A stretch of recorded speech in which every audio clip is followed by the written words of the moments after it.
Oke, selanjutnya. Ini masih bahasa lokal ya Pak ya? Nah, mana. Masih lokal ya? Lokal. Dan viral kemarin Pak. Apa tuh? Oh, mungkin Bapak belum nonton videonya. Yang apa dulu nih? Yang anak-anak. Jadi Yang ada pertama tuh ada video menampilkan anak-anak. Memang anak-anak semua. Ya, Anak-anak semua yang ada di video itu mengkritik Bapak. Mengkritik gubernur. Oh iya, ada. Bilang jalannya Iya, rusak, jalannya becek. Iya. Gubernurnya fokus tidur, fokus cari duit istilahnya. Ya. Dan itu lokasinya di Sintang juga Pak. Di Kabupaten Sintang. Ya. Nah, habis itu sampailah ke telinga gubernur. Termasuk PUPR juga Pak. Dinas PUPR Kalbar ya. Nah, itu bukan wewenangnya gubernur. Mohon dikoreksi untuk kritiknya itu. Karena itu wewenangnya kabupaten, jalan kabupaten bukannya. Plus ditambah gubernur bilang kayak gini. Gubernur itu Rian Nursan sekarang ini. Pak Rian bilang kayak gini. Sangat disayangkan kenapa harus anak-anak yang mengkritik. Ya. Itu jatuhnya kayak mempolitisasi anak, eksploitasi anak betul. Kemudian ada muatan politis. Kenapa bisa sampai anak-anak tuh mengkritik jalan yang rusak? Oke. Nah, netizen komen nih. Kalau nggak anak-anak yang kritik, orang dewasa yang kritik, emang langsung dikerjakan.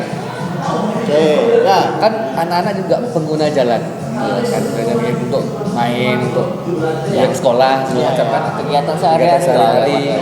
Anak-anak juga pengguna jalan itu. Toh ya elah itu kan memang jalannya kabupaten lah istilahnya kan. Cuma apa salahnya dia mengkritik langsung ke gubernur. Dan gubernur turun tangan ngasih tahu bupati gitu loh. Nah kalau respon bupati kita ya memang itu salah saya gitu. Mohon maaf. Dia langsung turun tangan segala macam. Dia tidak ada bilang menyayangkan anak-anak yang mengkritik itu. Nah yang mau kita bahas tuh sampai Pak Nursan dibilang anak-anak untuk mengkritik salah untuk dan tanda kutip itu salah untuk mengkritik lah akhirnya. Ya. Nah ini kenapa bisa sampai salah karena ya kan anak-anak juga tadi orangnya kan sampai gubernur tuh bilang begitu gitu loh, kayak seakan-akan kayak anti kritik tapi padahal dia bilangnya anak saya tidak anti kritik gitu. Sebenarnya dari respon Pak Nursan itu yang melihat cara beliau menanggapi itu bukan cara orang yang memberikan jasa pelayanan menerima kritik. Kan Pak Nursan sekarang ini tugasnya sebagai penjalan jasa ya. Jasanya jasa ke masyarakat Kalbar. Jadi dia tuh pelayan lah istilahnya. Secara bentuk kasarannya ngomongnya melayani masyarakat secara jasa. Jasa. Menurut aku cara dia merespon itu bukan cara orang yang melayani orang lain, tapi cara orang yang merasa dia itu ada di atas orang lain. Itu mindsetnya dulu tuh. Karena kalau kita biasanya memang melayani jasa orang lain, apapun yang dikritikkan diterima dulu. Oh iya nanti saya cek dulu benar atau tidak. Apa tindakan yang bisa saya lakukan? Biarpun itu tertuju ke dia apa bukan. Ya kan? Karena orang yang kritik ini cuma perlu kambing hitam. Kambing hitam untuk didengar dulu sebelum diperbaiki, perlunya didengar aja. Untuk tindakan itu ada di tahapan selanjutnya lagi. Jadi tidak bisa menyalahkan Pak Nursan juga karena dia memang menganggap dirinya ada di atas. Itu selalu menurutku itu tuh selalu ada dua belah pihak jatuhnya. Nggak ada pihak yang benar. Cara beliau nerima kritik itu nggak ada yang benar kalau menurut aku. Nggak ada yang benar karena dia merasa dia di atas, menurut dia benar. Kita yang di bawah harusnya nggak gini, nggak akan benar juga. Karena menurut kita salah, menurut dia itu dia yang benar. Tapi di point of view dia kita salah loh. Ya kenapa saya nih? Ya betul. Kan harusnya kan dia menyayangkan kenapa saya yang dikritik. Itu kan wewenangnya kabupaten. Iya. Cuman kalau ini kita ngambil POV kita ya sebagai masyarakat ya. Harusnya responnya itu adalah diterima dan diproses. Iya. Bukan dibantah. Masyarakat tidak suka dibantah ketika mereka mengkritik. tidak ada orang yang suka dibantah ketika mereka mengkritik. Inginnya diterima semua. Wajar responnya jadi negatif ke beliau. Karena menurut cara umumnya beliau salah. Dan itu kebanyakan pemerintah juga melakukan hal itu. Tapi kan kita balik lagi, kalau anggap kalian dua bos, anak buah kalian kritik kalian tuh pasti mikir juga, oh siapa? Aku bos. Lebih tahu. Ya, makanya tadi di awal aku nggak bisa nyalahkan dia karena memang mindsetnya dia di atas, Ya, kita di bawah. di atas terus dia bukan ranah dia juga. Iya. Bisa jadi. Terus kan ditambah lagi, memang ada urusan politiknya juga karena itu bukan wilayah yang beliau naungi. Ya, jalan itu bukan Jalan itu bukan jalan dia, provinsi. bukan tanggung jawab dia. Wajar dia sedikit agak melawan. Tidak wajar, maksudnya mungkin dia tidak melawan karena itu bukan, dia tidak punya kuasa di situ. Ya, mungkin ini respon wajar dia tuh Iya, iya. karena kok aku Iya betul. Kok aku. Iya betul. Kan kalian juga pas kerja, kita pas kerja juga, misal kita tidak ngelakuin salah, tiba-tiba Disalahin. salah kalian wah gini-gini. Lah Pak, saya tidak kerjain itu Pak. Wajar kawan Iya. maksudnya. Job desk. Bukan iya. job desk saya Pak. Itu tuh job desknya dia Pak. Kok saya yang disalahkan? Saya sih tidak mau Pak. Pasti gitu kan. Iya. Kan? Secara manusia kelihatannya normal, tapi secara pemerintah kelihatannya jelek nih karena POV-nya Pak Nursan ini pemerintah. Udah gitu publik nih, setiap orang-orang tuh beda-beda lah. Betul. Selalu ada banyak pendapat. Karena ini publik dan aku rasa Pak Nursan juga udah siap dengan dia berkomentar itu. Pasti bakalan ada yang dukung, ada yang enggak. Pro kontranya Pro kontra sudah pasti ada. jelas. Nah, tadi itu di daerah Sintang ya. Ya. Tentang Kritiknya itu di daerah Sintang. Tapi menurut aku jalan rusak itu bukan cuma satu daerah loh di Sintang. Iya. Semua jalan itu rusak. sebenarnya sebelum yang viral anak-anak itu, Nah, yang viralnya itu yang ngerekam itu ibu-ibu. di wilayah yang sama. Sama. Sama.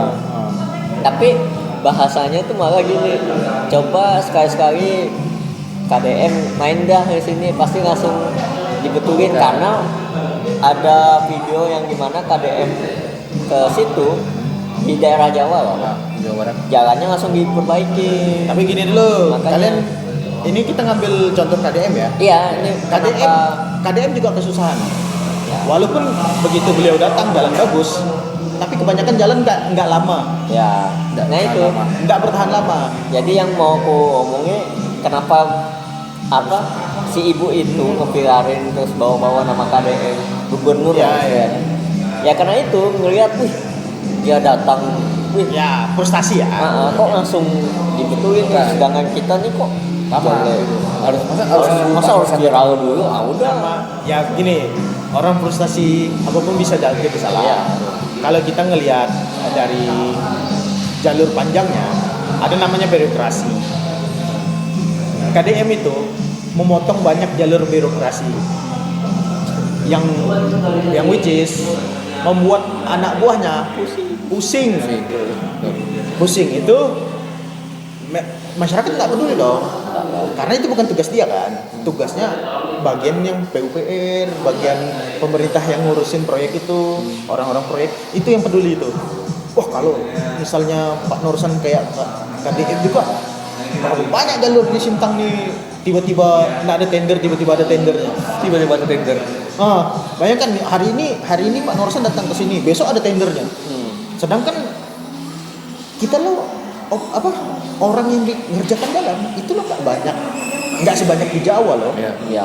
Orang yang bisa misal jalan 2 kilo, yang mampu mengerjakan itu bisa dihitung pakai jari loh, yang punya dananya. Tender itu loh nggak langsung cair juga, tender itu bertahap. Memang menurut kalian perlu bikin jalan 2 kilo itu berapa habisnya? Siapa yang bisa nalangin dulu? Duit pemerintah juga bukan cuma untuk jalan kan. Semuanya itu tuh terstruktur. Memang lama karena orang-orang kita banyak tidak kompeten masuk pemerintah. ya kan, bikin surat yang harusnya cuma 5 menit bisa jadi 2 jam. Itu penyebab juga SDM kita rendah. Dari yang posisinya tertinggi sampai posisinya terendah itu SDM kita rendah semua. Jadi ini nih, infrastruktur kita tidak berjalan itu karena dari awal SDM kita tidak berjalan secara semestinya. Manusia kita nih banyak malas, nggak bisa dipungkiri. Kalian juga kalau nggak ada kerja milih tidur kan? Iya. Betul kan? Betul. Nah, maksudnya gitu. Orang bayarannya sekian. Makanya seadanya kan? Seadanya. Kita ketika kita mau lebih bayarannya seadanya. Nah, begitu juga orang yang bikin jalan. Menurut kalian berapa banyak kontraktor yang kena hutangin negara? Iya. Kalau kita ngelihat ada BUMN yang punya tender jalan itu, mereka itu bisa numbukin sampai 5M, 2M, 1M. Itu udah habis semua duit mereka untuk kerjain. Belum lagi tambah warga-warga sekitar minta duit.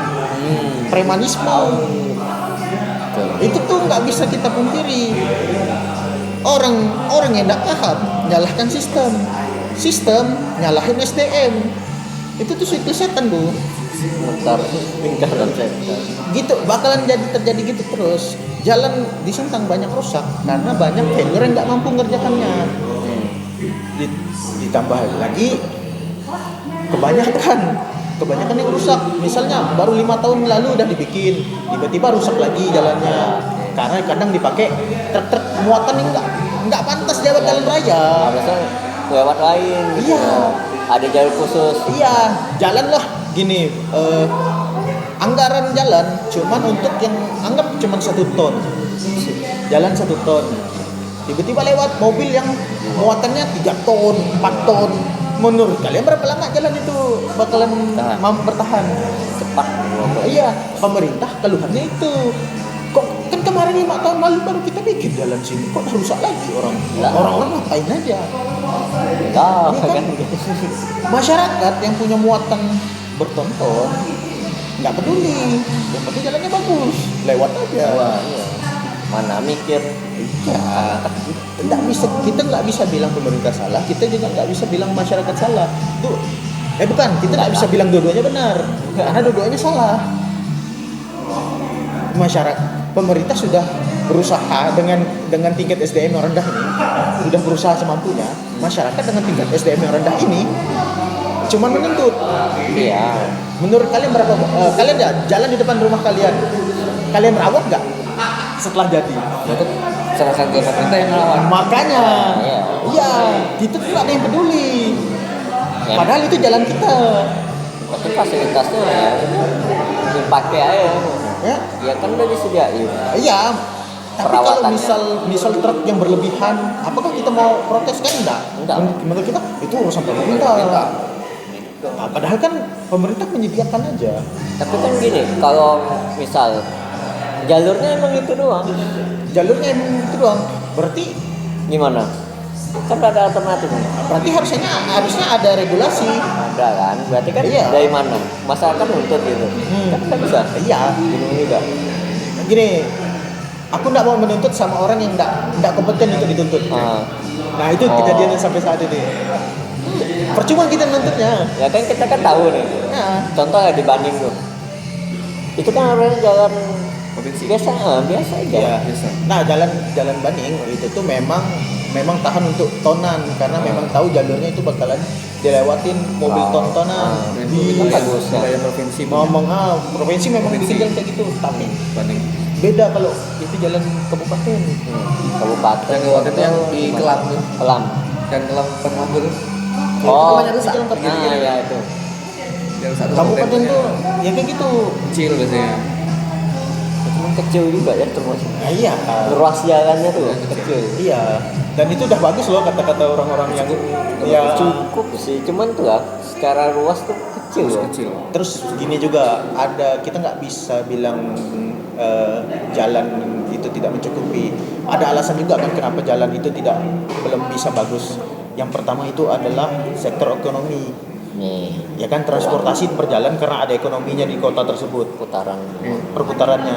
Misal kita ke daerah nih, mana daerah kecamatan mana gitu ya, jalannya rusak daerah kecamatan itu. Tapi kita lihat di daerah itu perekonomian jalan apa enggak? Kan jalan itu bakalan cepat bagus ketika memang perputaran ekonominya cepat. Tapi kalau perputaran ekonominya slow gitu, misal kita datang ke sana kita nggak tahu mau ngapain, ada apa di sana. Jadi juga nggak ada tuntutan untuk bikin jalan cepat dong. Iya. Banyak apa menurutku jalan belum bagus itu tuh terlalu banyak faktor. Nggak cuman kita cuma bisa bilang satu faktor inilah penyebabnya. Enggak. Banyak lah. Coba gini aja, kalau kalian ke jalan rusak, ada apa di kota tersebut? Jalan ke sana ada apa di sana sampai kita harus bikinnya cepat-cepat? Ya Pak. Apa ekonomi apa nih? Iya. Kayak gini, kita ngomongin gini ya, kota yang sering dilewatin Skadau, Sanggau. Oh ya itu kota. Dulu jalannya rusak kan? Iya. Terus sekarang bagus kan? Bagus. Kenapa bisa bagus? Karena kebutuhan Kan? Kebutuhan kita yang di Sintang, perekonomiannya cepat. Tapi untuk nyampe Sintang jalannya rusak. Iya. Jadi kok yang dilewatin kota Skadau, Sanggau. Sanggau dulu kita lanjutnya ke Landak, bukan ke lewat Tayan dulunya. Kenapa? Karena diperlukan lebih cepat, mempersingkat waktu. Ada jalurnya, cuman rusak. Dibikin pemerintah biar cepat, karena perekonomian Sintang cepat pergerakannya. Terus ke Putih Sibau, jalannya kecil kan? Sampai sekarang kan? Menurut kalian kenapa nggak dibesarin? Putaran itu kurang. Karena nggak ada kendaraan yang sebesar itu. Baru sekarang aja ada kendaraan sebesar itu. Kalau dulu loh sepi sekali loh, bisa bis kecil. Karena perputaran ekonominya tidak sebesar Sintang. Ada reasonnya. Pemerintah itu punya dana terbatas. Oh ya. Punya dana terbatas. Jadi mereka harus punya prioritas juga. Tapi kenyataannya dengan dana terbatas itu masih sempat dikorupsi juga. Dan dipotong efisiensi. Iya, dipotong efisiensi. Belum lagi premanisme. Premanisme itu masyarakat tuh yang perlu duit tuh. Udah tahu ini perbaiki jalannya, tapi masih juga dimintain duit. Masyarakat sekitar lah ya. Nah, coba kita berbicara di POV kita sebagai vendor lah. Kalau misalnya mengerjakan itu, vendor dia otomatis harus ikut ini dulu ya, ikut tender dulu ya. Ikut tender itu nggak segampang kita kupluk kasih portofolio, kasih perizinan langsung dapat kita. Enggak, kadang kita harus bayar ke A, bayar ke B dulu biar bisa dapat tendernya. Kadang juga yang ngasih tender itu minta 20% lah ya untuk aku balikin. Kadang ada yang kayak gitu. Semoga aja enggak ya. Tapi secara logikanya untuk di lapangan kemungkinan ada yang seperti itu. Enggak tahu ya subjeknya siapa ya. Enggak tahu ya. Ini cuman rahasia umumnya aja, rahasia publik. Seperti itu hal yang biasa terjadi. Pemberi tender biasa minta lagi, atau maklar tender minta duit lagi. Ketika berjalan duitnya nggak 100% loh. Biasa cuma 30% keluar pertama, nanti 30% lagi 40%. Kayak mana caranya harus jadikan jalan itu sekali kerja langsung jadi, tapi duitnya nggak keluar semua. Mana nunggak lah. Iya nunggak. Terus ketika berjalan, pas orang tender gini ya bawa satu dump truk pasir datang ke tempat, terus satu dump truk batu datang ke tempat. Itu mah batu sama pasirnya nggak aman. Sini ada orang. Iya. Ya. Kadang ada orang-orang tuh, boleh ngambil batu nih. Ambil. Kadang ada juga orang yang datang, Bang, proyek apa nih bang? Gini. Oh, bolehlah 100 nih bang, uang rokok. Ada. Menurutku nggak ada. Aku belum pernah. Oke. Ininya sih. Ini testimoni orang vendor bikin jalan. Ada pernah ngomong, pernah sharing kejadian yang kayak gitu. Tapi nggak di semua tempat. Dan dia bukan vendor sini juga. Oh. Jadi ceritanya valid di Indonesia. Tapi bukan di Sintang. Mungkin ada di Sintang tapi nggak tahu lah. Ya, Pokoknya orang ini nggak kerja di Sintang. Tapi dia bilang itu tuh konsep yang terjadi di seluruh Indonesia. Pasti ada lah. Ketua kabupaten mau ketua provinsi. Ya, kalau nggak dapat kayak gitu berarti syukur. Kalau dapat berarti memang udah umum. Gitu aja. Dan orang yang narik-narikin itu premanisme itu memang tidak kerja dari awal. Memang nunggu proyekan. Bukan hal aneh maksudnya, ini dah rahasia umum. Kalau kalian nggak tahu, ini dikasih tahu aja. Bukan berarti aku ngasih tahu aku paling paham nih, tapi setidaknya aku pernah diceritakan ada hal yang kayak gini. Rasanya gimana ya? Ketika kalian misal kalian vendornya, kalian mau berusaha lebih, tapi duitnya mandek. Setelah duitnya mandek, masyarakatnya lo nggak paham-paham, atau karyawannya nggak paham-paham nih apa yang disuruh nih. Masyarakatnya malah brengsek, nyari untung. Kalau aku jadi vendor, berhenti aku. Males juga. Iya. Dipalakin. Mending aku jadi PNS. Iyalah, aku keluarin duit 3M, dapat untung belum tentu. Iya. Terlalu apa ya, investasinya tuh Bodong rasanya. Kalau nggak tahan mental, udah nggak usah jadi vendor pemerintah dah gitu. rasa lembaga amal. Iya. Lembaga amal. Itu tuh hal yang terlalu tricky jalan itu. Tapi sih kalau ngelihat yang tadi kritikan itu, aku nggak tahu keadaannya di sana. Apakah jalan pernah dibikin apa enggak? Cuman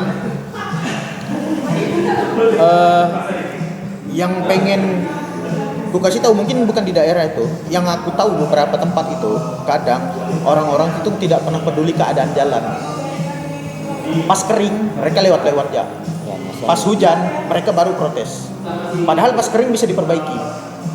Ya desa Nah, masalahnya adalah siapa yang berhak memperbaiki itu? enggak ya, maksudnya tuh ada kesadaran untuk kayak udahlah aku ya gitu loh. Apa yang bikin? Misal ada orang dermawan gitu. Enggak, maksudnya itu tuh memang tanggung jawab pemerintah. Ya, tapi menjaganya juga tanggung jawab kita. Ya kan, maksudnya ini udah dibikinkan, tapi kita tahu dirawat lah, dicobalah dirawat. Kebiasaan masyarakat kita nih kan, karena menurut kita nih bukan tanggung jawab kita, udah kita lepas ya, kita akhirnya membabi buta gitu. Setidaknya gini, kalau kita tidak jaga, pakainya sehati-hati mungkin.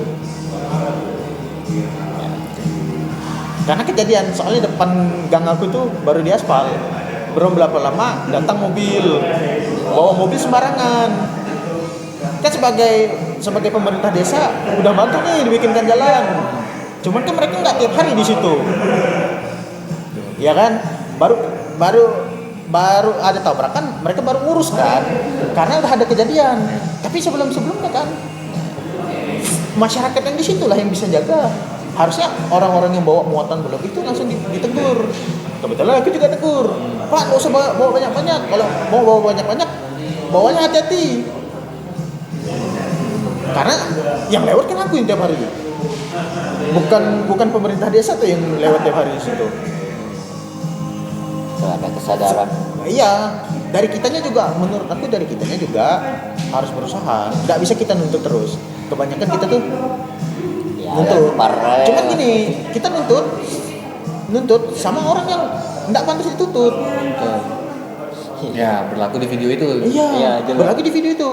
Kita loh, kan kita dari awal kan tahu ini orang-orang yang bukan kita bisa berekspektasi tinggi, ekspektasi kita tuh rendah sama mereka.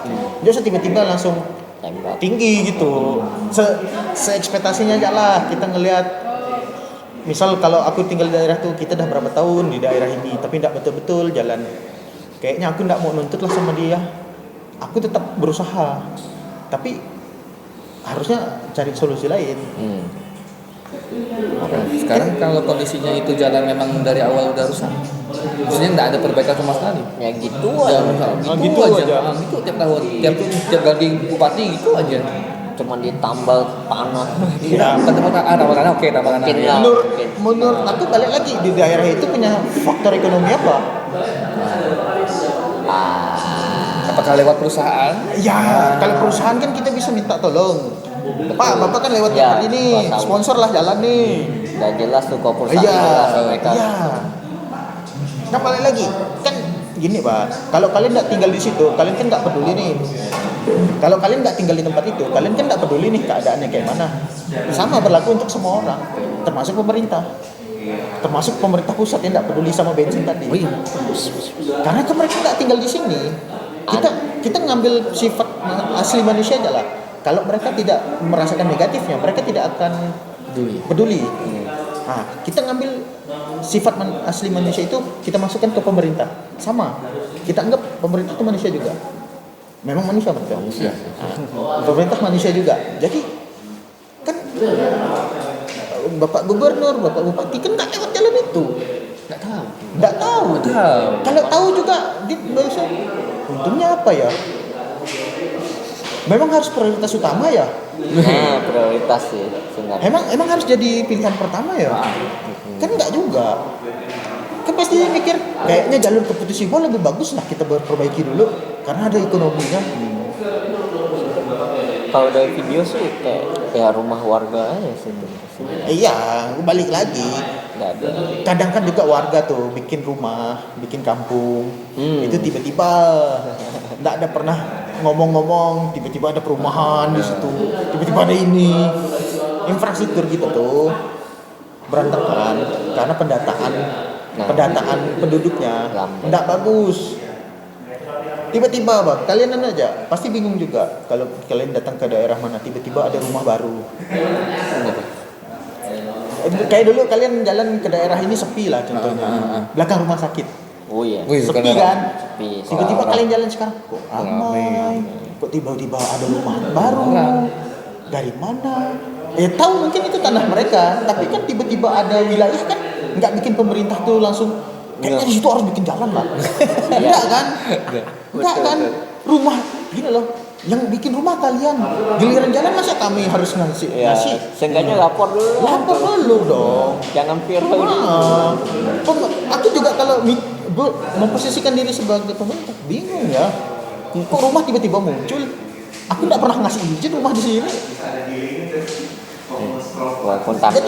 Jadi menurut aku jalan rusak itu terjadi tuh karena dua belah pihak tuh sama-sama apatis. Nggak lapor, nggak ngasih kabar. Nggak ngasih kabar kan itu jalan rusak itu akibat dari kelakuan yang terjadi terus-menerus dua-duanya pemerintah mikir untung ruginya, masyarakat sembarangan aja bikin. Masyarakatnya kan ya itu mungkin nggak tahu ngapor kemana, mungkin ada faktor itunya tuh, maka dia langsung nembak nih. Kita tuh gini, pemerintah kita tuh tidak bisa mengendalikan behaviornya masyarakatnya. Contoh gini, kita di kota Sintang aja, wilayah industrinya di mana menurut kalian? Wilayah bisnisnya di mana? Industri apa bisnis? Bisnisnya aja. Industri kita nggak punya. Wilayah bisnisnya di mana? Atas Melawi. Dulu Lintas Melawi bukan wilayah bisnis. Bukan bisnis. Depannya ruko, belakangnya perumahan. Nah, di sini loh, ini nih harusnya jadi wilayah bisnis. Tapi kalian lihat sepi udah malam. Iya. Pasar Impres dulu pas kita kecil itu wilayah bisnis tuh sampai malam loh ramai. Kalian lihat sekarang malamnya seberapa ramai orang di sana. Kenapa bisa kayak gitu? Karena tiba-tiba ada perumahan di A, ada perumahan di B. Ada juga orang buka bisnis di perumahan. Udah nggak bisa diatur kita. Masyarakat kita tuh nggak bisa diatur. Lebih ke berantakan lah. Berantakan. Nggak ada yang pernah izin, nggak ada pemetaannya. Kalian gini, yang jelas lagi, rumah di pinggir sungai itu harusnya nggak boleh.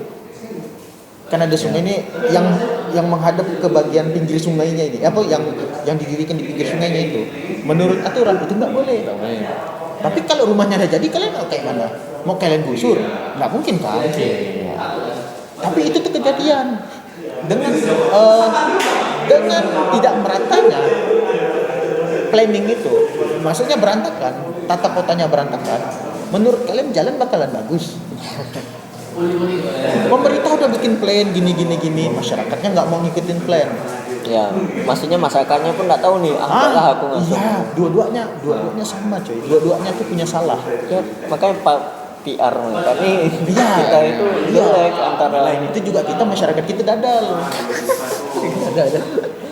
Jadi Itu ya. makanya tetap Serba salah. narasi itu tetap masyarakat salah, pemerintah salah. Ya, serba salah jadi. Serba salah, nggak ada yang benar. Karena- Kita nggak bisa nuntut pemerintah untuk memperbaiki salah kita. enggak juga. Pemerintah juga nggak bisa menyelesaikan semua masalah yang kita buat. Kita pun terlalu menilai tinggi pemerintah untuk bisa menyelesaikan semua masalah kita. Cuman manusia itu kan tempatnya salah dan tempatnya evaluasi. Budaya kita bukan evaluasi. Budaya kita kasus. Kasus tuh Ada kasus dulu, Iya. baru gerak. Bukan evaluasi. apa Viral dulu. based on viral Iya. Viral dulu baru. Itu tuh nggak pernah evaluasi lah. Kalian tahu pasti kalian kerja, kalian ketemu orang pasti nggak ada yang pernah evaluasi. jarang Dan itu tuh kejadian tuh di antara masyarakat yang nggak evaluasi, pemerintah pun nggak evaluasi. Dua-duanya nggak evaluasi, semuanya nuntut. Pemerintah nyalah-nyalahkan masyarakat nyalah-nyalahkan pemerintah. Nggak akan nemu tuh, sumpah sampai kita mati pun nggak nemu tuh. kayak gini bukan nemu gini jalan Jalan masing-masing. jalan masing-masing tapi woi Tapi menurutku anak-anak itu tidak salah. enggak salah Nggak salah dia menyampaikan pendapat. Iya. Iya, cuma caranya kali ya. enggak sih kayak lebih kayak Ada bahasa yang katanya tuh menyudutkan gubernur. ya muatan Ya. politiknya kan situ Ya. kayak kok ya kata-kata anaknya kan gubernur kami ini kerjanya tidur Ya, benar. ya kan masa tuh wah kok saya gubernurnya kan Tapi kan gubernur boleh tidur. lihat Iya, kerjaannya suka sih. Iya kan, Boleh tapi gubernur tidur. boleh tidur. Ya, Boleh tidur. ya. Manusia gubernur Manusia. boleh tidur. boleh Betul. cuman ya Cuman itulah. kan kalau menurut mereka becus kesan- tidak becus kan urusan mereka Nah, nih. kan kesannya kan wih ini ya Nah, tapi kan kita gini juga. Kalau contoh tadi dikritikkan contohnya KDM nih. KDM kan juga banyak kekurangannya. Ada lah. Kebetulan KDM nih PR-nya pintar. Nah, sama KDM tuh konten kreator dah Iya. gitu. Jadi Iya, kelihatan. mainan Nah. dia lah itu Pak Nur Sandi kan cuman gubernur, bukan konten kreator. Oh, tidak hanya gubernur, Pak. Hah? Pemilik dinasti, Pak dia. mau nyaingin solo Solo leveling. oh iya Dinastinya sudah merambah, Pak. udah kemana-mana nih Udah kemana-mana. udah ya Apalagi. Lanjut. Ini